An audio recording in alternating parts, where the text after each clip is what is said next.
ভোরবেলা গ্রামের কোনো কাঁচা রাস্তা দিয়ে হাঁটলে একটা দৃশ্য খুব সহজেই চোখে পড়ে। একজন বৃদ্ধ বাবা উঠোনে বসে রোদ পোহাচ্ছেন, পাশে বৃদ্ধ মা নাতি নাতনিদের সঙ্গে গল্প করছেন। ছেলে হয়তো মাঠে গেছে, বউ রান্নাঘরে ব্যস্ত।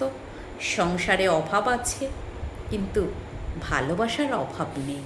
অন্যদিকে শহরের অনেক বহুতল আবাসনে দেখা যায় দামি গাড়ি, বিলাসবহুল ফ্ল্যাট, বিদেশি জাতের পোষা কুকুর, আধুনিক জীবনযাপন সবই আছে।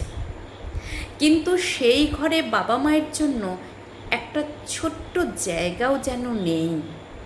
তাদের অনেককে শেষ আশ্রয় হিসেবে বেছে নিতে হয় বৃদ্ধাশ্রম। তাহলে কি শিক্ষাই মানুষকে বাবা মায়ের থেকে দূরে সরিয়ে দেয়? একেবারেই নয়। বরং প্রশ্ন হওয়া উচিত, আমরা কি শিক্ষার সঙ্গে মানবিকতার শিক্ষাও সমান গুরুত্ব দিয়ে দিচ্ছি? কৃষক বা দিনমজুরের আয় হয়তো খুব কম, প্রতিদিনের রোজগারের ওপর নির্ভর করে সংসার চলে। তবুও তাঁরা মনে করেন মা বাবা সংসারের বোঝা নন, তাঁরা আশীর্বাদ। ছোটবেলায় যাঁরা সন্তানকে কোলে পিঠে মানুষ করেছেন, বার্ধক্যে তাদের পাশে দাঁড়ানো নিজের দায়িত্ব। এই মূল্যবোধই বহু সাধারণ পরিবারের সবচেয়ে বড় সম্পদ। অন্যদিকে শহুরে জীবনে ব্যস্ততা, চাকরির চাপ, ব্যক্তিগত স্বাধীনতা, পারিবারিক দূরত্ব এবং একক পরিবার ব্যবস্থার কারণে অনেক সময় বাবা মা একাকী হয়ে পড়েন। সব ক্ষেত্রে এটা ইচ্ছাকৃত অবহেলা নয়, কখনো স্বাস্থ্যসেবার সুবিধা বা বিশেষ পরিচর্যার প্রয়োজনেও বৃদ্ধাশ্রম বেছে নেওয়া হয়।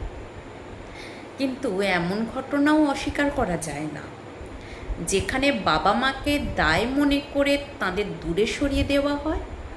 এই মানসিকতাই সবচেয়ে বেদনাদায়ক।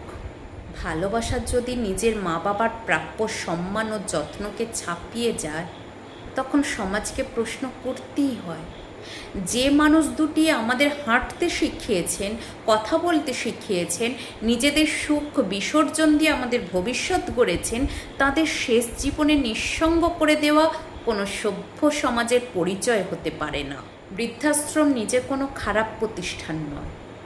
অনেক প্রবীণ মানুষ স্বেচ্ছায় সেখানে থাকেন, কারণ সেখানে চিকিৎসা, নিরাপত্তা ও সঙ্গের ব্যবস্থা থাকে। কিন্তু যদি সন্তান থাকা সত্ত্বেও বাবা মা শুধুমাত্র অবহেলা, অযত্ন বা সম্পর্কের ভাঙনের কারণে সেখানে থাকতে বাধ্য হন, সেটাই প্রকৃত সামাজিক ব্যর্থতা। শিক্ষা মানুষের ডিগ্রি বাড়ান, কিন্তু চরিত্র গড়ে তোলে মূল্যবোধ। একজন সত্যিকারের শিক্ষিত মানুষ শুধু বড় চাকরি করেন না, তিনি বড় হৃদয়েরও অধিকারী হন। তিনি জানেন বাবা মায়ের প্রতি দায়িত্ব পালন কোনো দান নয়, এটা তার নৈতিক কর্তব্য। আমাদের সন্তানরাও আমাদের দেখে শেখে। আজ আমরা যদি নিজের বাবা মাকে সম্মান করি, তাদের সঙ্গে সময় কাটাই, তাদের মতামতের মূল্য দিই, তাহলে আগামী প্রজন্ম একই শিক্ষা পাবে। কিন্তু যদি আমরা তাদের অবহেলা করি, তাহলে ভবিষ্যতে আমাদের জন্য একই পরিণতি অপেক্ষা করতে পারে।